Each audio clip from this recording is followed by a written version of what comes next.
రీసెంట్‌గా treasury, IRS కలిసి ఒక న్యూ రూల్‌నైతే ప్రపోజ్ చేశారు. అది ఎస్పెషల్లీ వీసా హోల్డర్స్‌కి అయితే ఎక్కువగా ఎఫెక్ట్‌నిస్తది. H-1B visas are ఎల్-1 వీసాస్‌కి. ఏంటంటే టాక్స్ క్రెడిట్ ఏదైతే ఉంటదో దానిని ఇక ముందు నుంచి ఇవ్వకూడదు అని చెప్పేసి అయితే ప్రపోజ్ చేశారు. ఇప్పుడు అదైతే స్టార్టింగ్ స్టేజ్‌లోనే ఉంది. అంటే ప్రపోజల్ స్టేజ్‌లో ఉంది. బట్ ఇది అయ్యేటటువంటి ఛాన్సెస్ అయితే చాలా ఎక్కువగా ఉన్నాయి అని చెప్పి.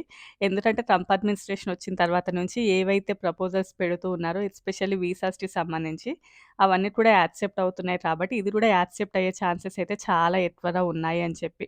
అంటే రీసెంట్ టైమ్‌లోనే హెచ్-1బీస్ కానియండి, ఈవెన్ ఎల్-1 వీసాస్ అంటే I mean visa holders and F one వీసాస్‌కి సంబంధించినయి అన్నీ కూడా చాలా వరకు పాజిటివ్‌గా వెళ్తున్నాయి కాబట్టి, సో ఇది కూడా ఈ రూల్‌ని కూడా చాలా వరకు కూడా ఇంప్లిమెంట్ చేసే ఛాన్సెస్ ఉన్నాయని అంటున్నారు.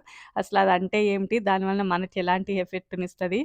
సో, మేబీ ఇది కూడా పబ్లిక్ ఛార్జ్‌లోకి యాడ్ చేస్తారా? ప్రెజెంట్ అయితే అది పబ్లిక్ ఛార్జ్‌లోకి ఏమీ రాదు కదా! ఈ టాక్స్ క్రెడిట్స్. సో, ఇవన్నీ కూడా ఈ వీడియోలో అయితే డిస్కస్ చేద్దాం. సో, ఇంకెవరైనా కొత్తగా మన ఛానెల్‌ని చూస్తున్నట్లయితే తప్పకుండా సబ్స్క్రైబ్ చేసుకోండి. వీడియోకైతే లైక్ చేయండి. ఎవరికైనా యూజ్ అవుతది అనుకుంటే షేర్ చేయండి. లైక్ చేయడం అయితే అస్సలు మర్చిపోవద్దు. మనకు కొంచెం హెల్ప్ అవుతది. అలాగే సబ్స్క్రైబ్ కూడా తప్పకుండా చేసుకోండి. సరే ఇంక మనం టాపిక్‌లోకి వచ్చినట్లయితే న్యూగా అయితే ప్రపోజ్ చేశారు. అదేంటి అంటే రిఫండబుల్ టాక్స్ క్రెడిట్ అనేది ఏదైతే ఉంటదో దానిని వీసా హోల్డర్స్‌కి ఇవ్వకూడదు అని చెప్పేసి. అంటే ఫర్ ఎగ్జాంపుల్ మనము టాక్స్ పే చేసిన తర్వాత కొంత అమౌంట్ అనేది మనకి రిటర్న్ వస్తూ ఉంటది కదా! సో, అలాంటివి ఏవైతే ఉంటాయో అవి రాకూడదు అని చెప్పేసి. సో, ఇంక ఈ టాక్స్ క్రెడిట్ లోపల మేజర్‌గా ఒక 4 ఉంటాయి. అందులోపల మనందరికీ బాగా తెలిసింది చైల్డ్ టాక్స్ క్రెడిట్ ఒకటి. మనకి ఎక్కువగా తెలిసింది. అండ్ ఇవి రాకుండా అడాప్షన్ టాక్స్ క్రెడిట్ అని చెప్పేసి, earned income tax credit, American opportunity tax credit అని చెప్పేసి ఒక 4 మేజర్‌గా ఉంటాయి. బట్ ఎక్కువగా మనకు తెలిసింది మనం ఎక్కువగా యూజ్ చేసేది చైల్డ్ టాక్స్ క్రెడిట్. ఫర్ ఎగ్జాంపుల్‌గా చెప్పాలి అంటే అమెరికన్ సిటిజన్స్ కాని పిల్లలు మన వాళ్ళు ఎవరైనా ఉన్నారు అనుకోండి. ఫర్ ఎగ్జాంపుల్ మా పిల్లలు కాదు కాబట్టి చెప్తున్నాను. వాళ్ళకి $500, $500 ఉంటది. అంటే మనము టాక్స్ ఫైలింగ్ చేసేటప్పుడు ఆల్రెడీ మీకు టాక్స్ ఫైలింగ్ అదంతా తెలుసు కాబట్టి నేను షార్ట్ అండ్ స్వీట్‌గానే చెప్తాను వీడియో లోపల. మనం అవి చూపిస్తాం. అంటే మనం టాక్స్ ఫైలింగ్ చేసేటప్పుడు మాకు ఇద్దరు పిల్లలు ఉన్నారు. సో, $1000 మినహాయింపు పే చేసి రిమైనింగ్ మనం ఎంత పే చేయాలో అంత మనం టాక్స్ ఫైలింగ్ చేపించుకుంటాం అండ్ టాక్స్ పే చేస్తూ ఉంటాం. సో, బట్ ఎవరైతే అమెరికన్ సిటిజన్స్ ఉంటారో పిల్లలు ఈవెన్ హెచ్-1బీ వీసాస్ కానియండి, ఈవెన్ ఎల్-1 వీసా హోల్డర్స్ కూడా అమెరికన్ సిటిజన్ పిల్లలు ఉంటారు చాలా వరకు. సో, వాళ్ళకేంటి అంటే $2200 అని అనుకుంటున్నాను. Maybe $3000 I don't know. But mostly కూడా వాళ్ళకి కొంచెం ఎక్కువ అమౌంటే వస్తది. సో, అదొచ్చినప్పుడు ఏమవుతదంటే ఫర్ ఎగ్జాంపుల్‌గా వాళ్ళు ఒక $3000 పే చేయాలి అని అనుకోండి. సో, గవర్నమెంట్ నుంచి కూడా ఒక $3000 ఇట్లా చైల్డ్ టాక్స్ క్రెడిట్ కింద వస్తుంది. సో, అక్కడికి అయిపోయి వాళ్ళు ఎలాంటి టాక్స్ కూడా పే చేయరు. అలా గాకుండా కొంతమందికి ఓన్లీ $2500 వాళ్ళు టాక్స్ పే చేయాల్సిందుంది. బట్ వాళ్ళకి చైల్డ్ టాక్స్ క్రెడిట్ కింద ఒక $3000 వస్తుంది అనుకోండి. సో, గవర్నమెంట్ ఏం చేస్తది ఇంకొక $500 చెక్ పంపిస్తది వీళ్ళకి. సో, ఇది అమెరికాలో నార్మల్‌గా ఉండేటటువంటి రూలు. సో, బట్ ఇక ముందు నుంచి ఏంటంటే ఎవరైతే ఫ్యూచర్ లోపల ఇలా చైల్డ్ టాక్స్ క్రెడిట్ చేసుకుంటున్నారో సో, వాళ్ళకి మాత్రం ఈ రిఫండబుల్ మనీ ఏదైతే ఉంటదో వాటిని ఇవ్వకూడదు అని చెప్పేసి న్యూగా వాళ్ళు ప్రపోజ్ చేసినటువంటి రూల్. ఇది ఓన్లీ కూడా నాన్ ఇమిగ్రెంట్ వీసా హోల్డర్స్‌కే ఎక్కువగా అప్లై అవుతది. అండ్ క్వాలిఫైడ్ ఏలియన్స్ అంటే for example green card holders కానియండి, లేకపోతే రిఫ్యూజీస్ కావచ్చు, అసైలమ్ సీకర్స్ కానియండి, వీళ్ళందరికీ కూడా ఇది అప్లై అవ్వదు. ఓన్లీ కూడా ఈ నాన్ ఇమిగ్రెంట్ వీసా హోల్డర్స్‌కి మాత్రమే ఇది అప్లై అవుతది. నాకు తెలిసి ఫ్యూచర్ లోపల ఈ వీసా హోల్డర్స్ కోసం స్పెషల్‌గా ఏదైనా టాక్స్ కూడా ఫ్యూచర్‌లో ప్లాన్ చేస్తారేమో అనిపిస్తుంది నాకు. మీలో ఎంతమంది దీనిని యాక్సెప్ట్ చేస్తారు కామెంట్ చేయండి. అంటే ఫ్యూచర్‌లో వీసా హోల్డర్స్ కోసం స్పెషల్‌గా కొత్త టాక్స్ తేబోతున్న అమెరికన్ గవర్నమెంట్ అంటారేమో. We don't know. So, present situations చూస్తే అయితే అలానే ఉన్నాయి. సో, సరే ఇంక మనం ఈ టాపిక్‌లోకి వద్దాం. సో, ఇలా వాళ్ళకైతే ఇది లేదు. బట్ మన వీసా హోల్డర్స్ పిల్లలకి ఎవరైతే ఉంటారో వాళ్ళకుంటది.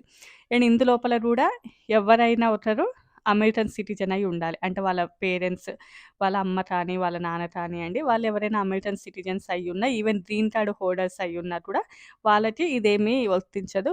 బట్ ఓన్లీ కూడా ఎవరికీ కూడా గ్రీన్ కార్డ్ లేకుండా, వాళ్ళెవరు కూడా అమెరికన్ సిటిజన్స్ అంత కాకపోయి ఉంటే వాళ్ళ పేరెంట్స్, సో, వాళ్ళకి మాత్రం ఇది తప్పకుండా వర్తిస్తది అని వీళ్ళు పెట్టినటువంటి ప్రపోజల్ అయితే. సో, ఇంక దీనినే ఫెడరల్ పబ్లిక్ బెనిఫిట్ కింద తీసుకురావాలి అని చెప్పి చూస్తున్నారు. ఇందులోపల ఇంకో సినారియో ఏంటంటే ఫర్ ఎగ్జాంపుల్‌గా ఒక $10,000 వరకు వాళ్ళు టాక్స్ పే చేయాల్సిందుంది. వాళ్ళకి చైల్డ్ టాక్స్ క్రెడిట్ వచ్చేసి ఒక ఇద్దరు పిల్లలు ఉన్నారనుకోండి. సో, ఒక $5,000 వరకు అదుంది. రిమైనింగ్ $5,000 వీళ్ళు పే చేయాల్సిందుంది. సో, ఆ టైం లోపల వీళ్ళకి ఏం ఇది పెద్దగా ఎఫెక్ట్‌నివ్వదు.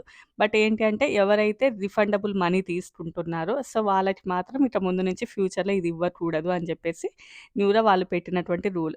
అండ్ ఇందులోపల మనకు అంత పెద్ద ఎఫెక్ట్‌ని ఏమిస్తది అనంటే ఆఫ్‌కోర్స్ ఇప్పుడు హెచ్-1బీ వీసాస్ కానియండి, ఎల్-1 వీసాస్ చాలా వరకు కూడా సాలరీస్ మన చైల్డ్ టాక్స్ క్రెడిట్ అన్నీ పోనుగా కూడా మనకి 7,000, 8,000 వరకు మనకి టాక్స్ పే చేయాల్సింది ఉంటది. బట్ అది డిపెండ్స్ ఆన్ సాలరీస్ అండ్ డిఫరెంట్‌గా ఉంటది.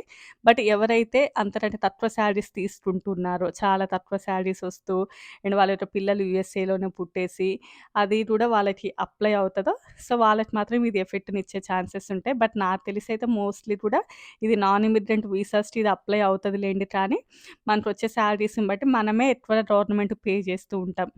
$8,000 అలా కూడా పే చేస్తూనే ఉంటాం కాబట్టి మేబీ ఇది పెద్దగా అందరికీ రాదు.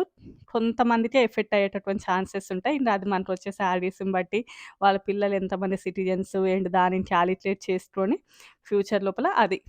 ఇందులోపల మేబీ అంటే మనము ఫైలింగ్ చేసేటప్పుడు అంత ప్రాపర్‌గా ప్లానింగ్‌గా చేసుకుంటే పెద్దగా ఎఫెక్ట్‌నివ్వకపోవచ్చు. బట్ ఇది ఇలా ఎఫెక్ట్ అవుతది అని చెప్పేసి రూల్. అండ్ దీనిని ఇప్పుడు ఫెడరల్ పబ్లిక్ బెనిఫిట్ కింద చేస్తున్నారు కాబట్టి మేబీ ఇది ఫ్యూచర్ లోపల పబ్లిక్ ఛార్జ్ కిందకి కూడా వర్తిస్తదా అంటే ఏమో అదైతే మనం చెప్పలేము.